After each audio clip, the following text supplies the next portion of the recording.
This is Cassie number 41, and I'm the sophomore in NCUE. Paul Greenberg, the four fish we are overeating, and what to eat instead. So when I was a kid, this was my team, laughter. I stunk at sports. I didn't like to play them. I didn't like to watch them. So this is what I did. I went fishing. And for all of my growing up, I fished on the shores of Connecticut, and these are the creatures that I saw on a regular basis. But after I grew up and went to college, and I came home in the early 90s, this is what I found. My team had shrunk. It, it was like literally having your roster devastated. And so I sort of looked into that from a very personal point of view as a fisherman. I started to kind of figure out, well, what was the rest of the world thinking about it? First place I started to look was fish markets. And when I went to fish markets, in spite of where I was, whether I was in North Carolina or Paris or London or wherever, I kept seeing this weirdly repeating trope of four creatures again and again. On the menus, on ice, shrimp, tuna, salmon, and cod. And I thought this was pretty strange. And as I looked at it, I was wondering, did anyone else notice this sort of shrinking of the market? Well, when I looked into it, I realized that people didn't look at it as their team. Ordinary people, the way they looked at seafood was like this. It's not an unusual human characteristic to reduce the natural world down to very few elements. We did it before 10,000 years ago, when we came out of our caves. If you look at fire pits from 10,000 years ago, you'll see raccoons, you'll see wolves, you'll see all kinds of different creatures. But if you telescope to the age of 2,000 years ago, you'll see these four mammals: pigs, cows, sheep, and goats. It's true of birds too. You looked at the menus in New York City restaurants 150 years ago, 200 years ago. You'll see snipe, woodcock, grouse, dozens of ducks, dozens of geese.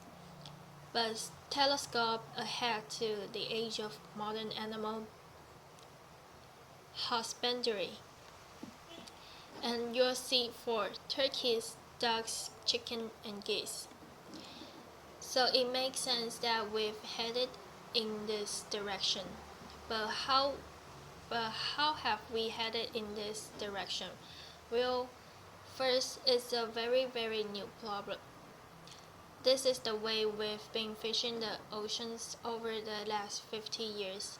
World War II was the tremendous incentive to arm ourselves in the war against fish.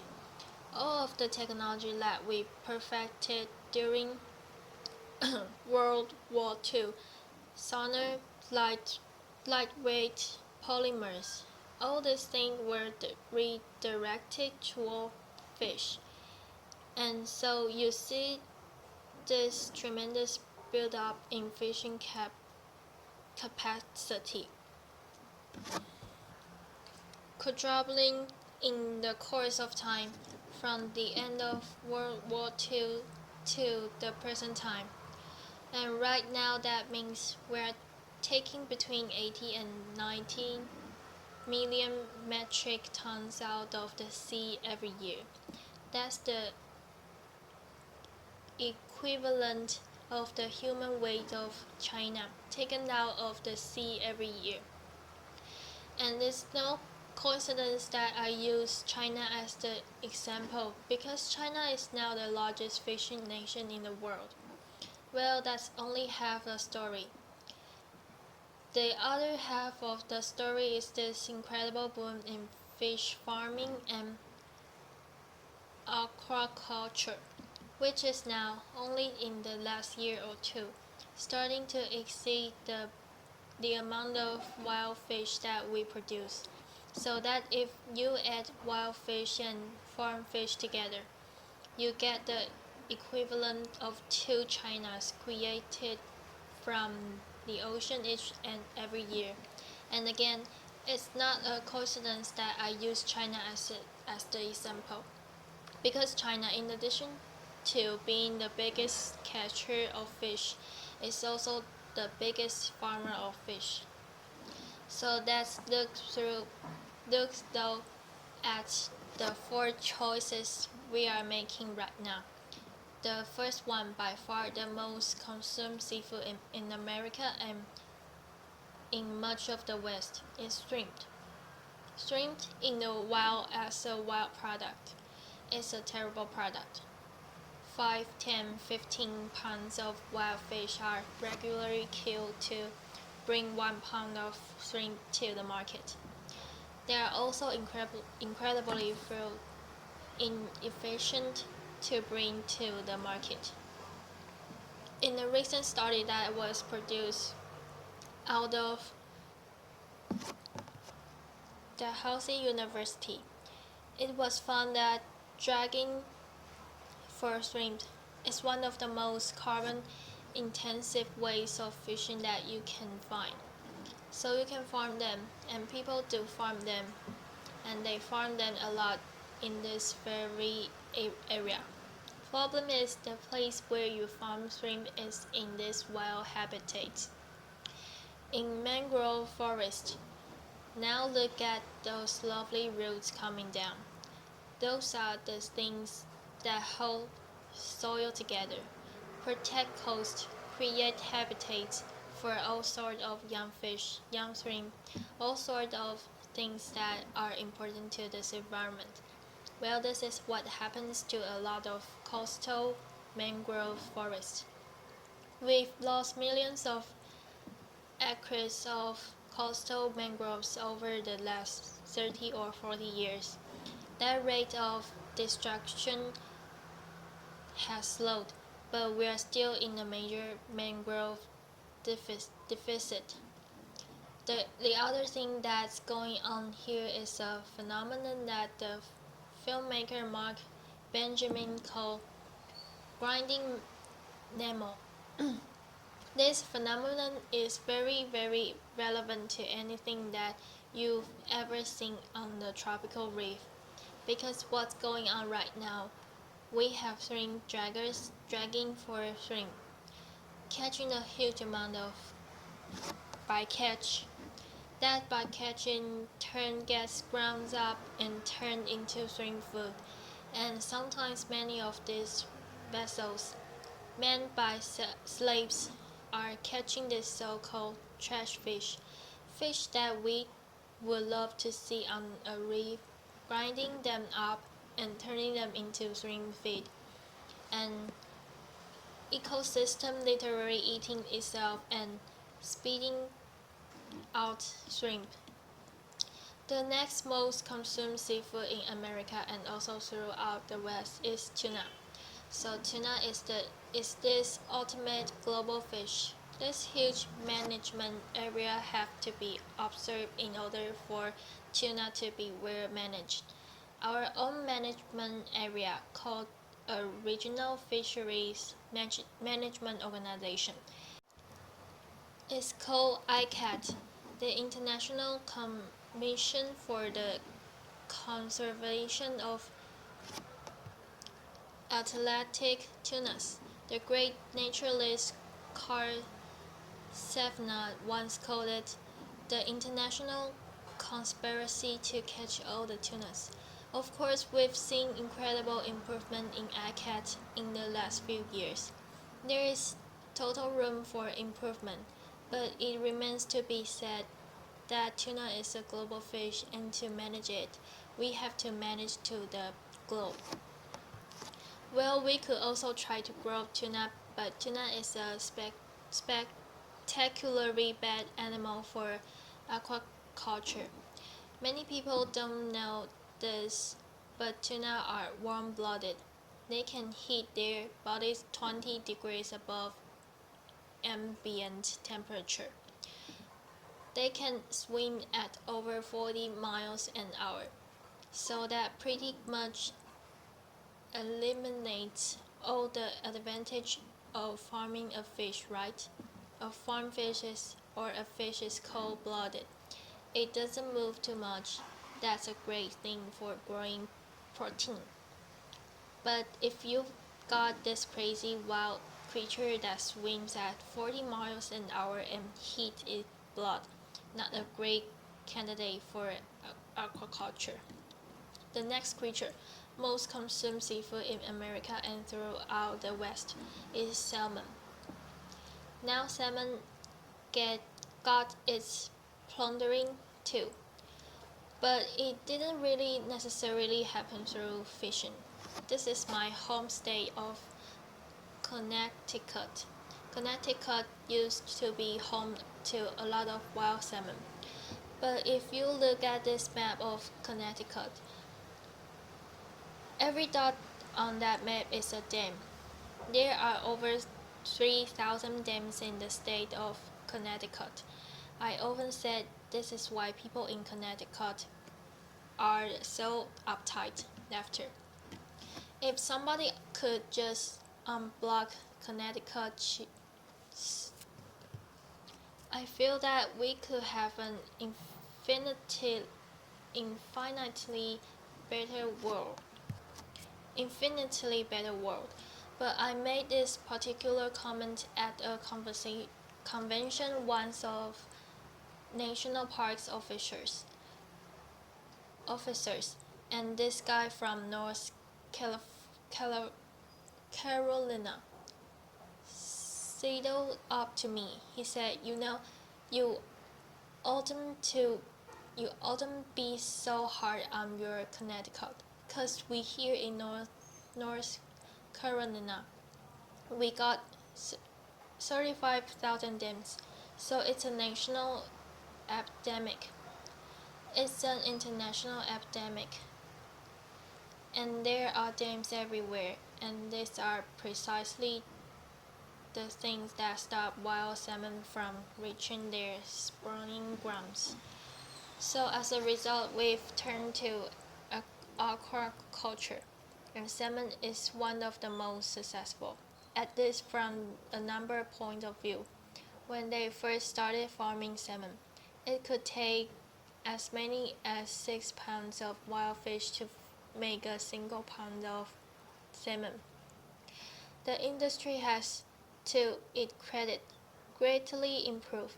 We've gotten it below 2 to 1, although it's a little bit of a cheat, because if you look at the way aquaculture feed is produced, they are measuring pounds of pellets per pound of salmon. Those pellets are in turn reduced fish, so the actual what's called the FIFO, the fish in and the fish out. Kind of hard to say, but in any case, credit to the industry, it has lowered the amount of fish per pound of salmon. Problem is we've also gone crazy with the amount of salmon that we are producing. Aquaculture is the fastest growing food system on the planet. It's growing at something like 7% per year. And so even though we are doing that per fish to bring it to the market, we are still killing a lot of these little fish. And It's not just fish that we're feeding fish to. We are also feeding fish to chickens and pigs. So we've got chickens and we are eating fish. But weirdly, we also have fish that are eating chickens because the byproducts of chickens, feathers, blood, bone, get ground up, get ground up and fed to fish. So I often wonder, is there a fish that ate a chicken that ate a fish? It's a sort of a reworking of the chicken and egg thing anyway, after. Altogether, though it results in a terrible mess, what you're talking about is something between 20 and 30 million metric tons of wild creatures that are taken from the ocean and used and ground up. That's the equivalent of a third of China or of an entire United States of humans that's taken out of the sea each and every year. The last of the four is a kind of amorphous thing. It's what the industry calls whitefish. There are many fish that get cycled into this whitefish thing, but the way to kind of tell the story, I think, is through that classic pieces of American culinary innovation, the fillet o fish sandwich. So the filet fish sandwich actually started as halibut, and it started because a local franchise owner found that when he served his McDonald's on Friday, nobody came because it was a Catholic community. They needed fish, so they so he went to Ray Cork and he said, "I'm going to bring you a fish sandwich, going to be made out of halibut." Ray Clark said, "I don't think it's going to work. I want to do a hula burger, and there's going to be a slice of pineapple on a bun. But let's do this. Let's have a bet. Whosoever sandwich sells more, that will be the winning sandwich." Well, it's kind of sad for the ocean that the hula burger didn't win. So he made his halibut sandwich. Unfortunately, though, the sandwich came in at 30 cents.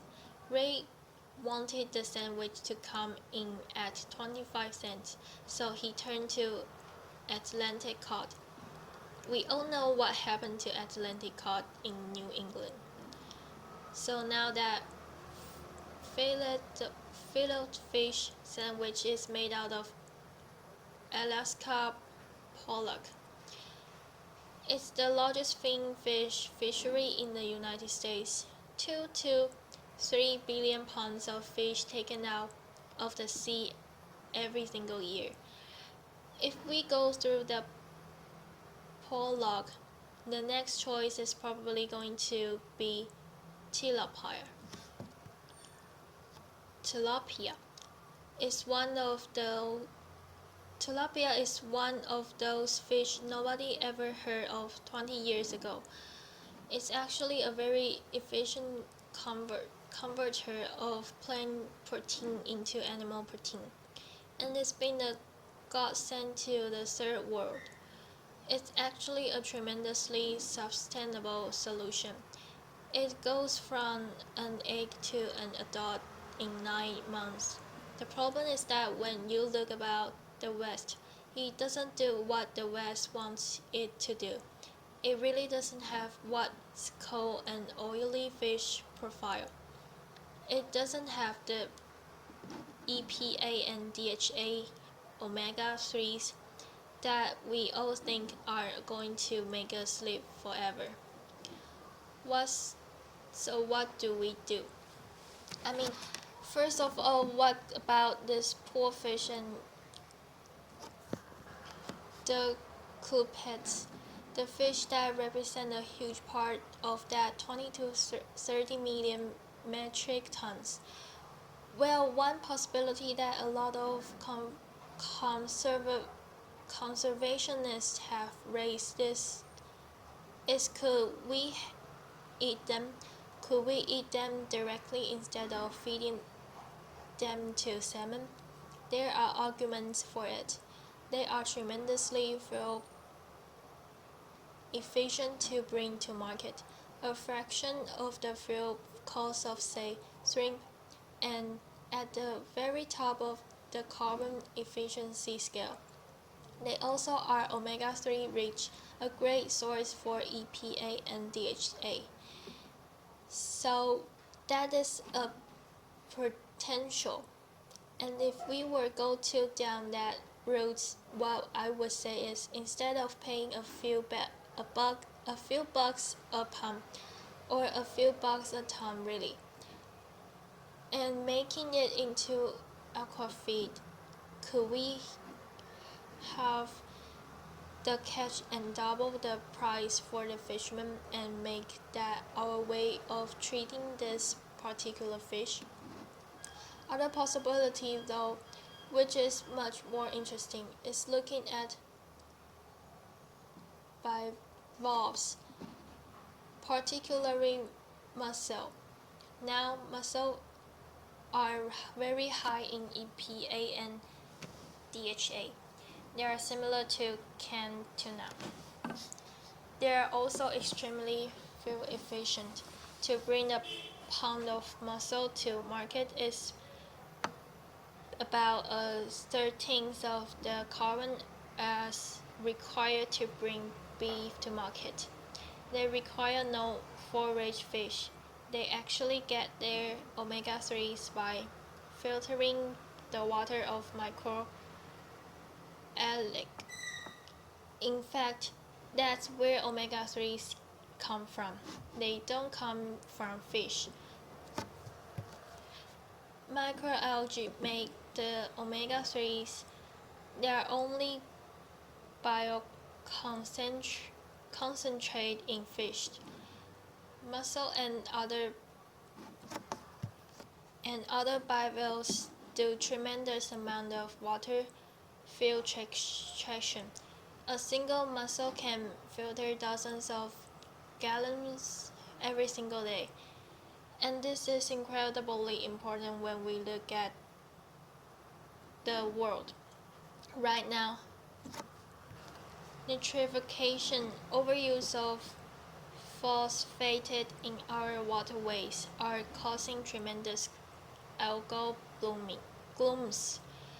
Over 400 new dead zones have been created in the last 20 years, tremendous sources of marine life death.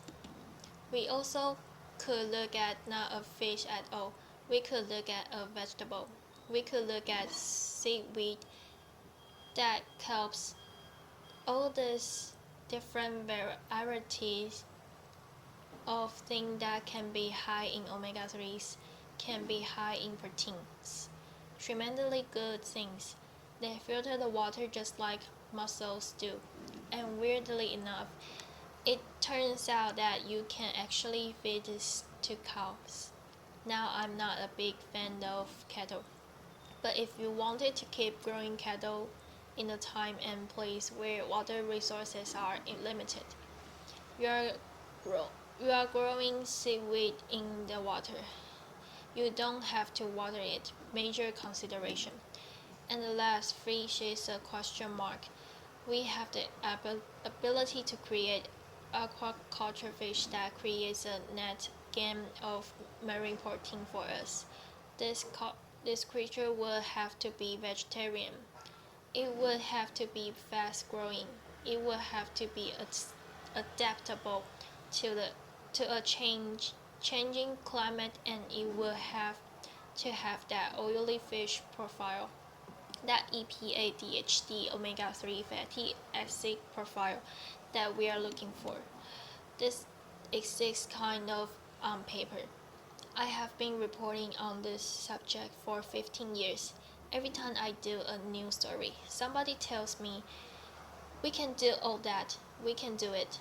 We figure it all out.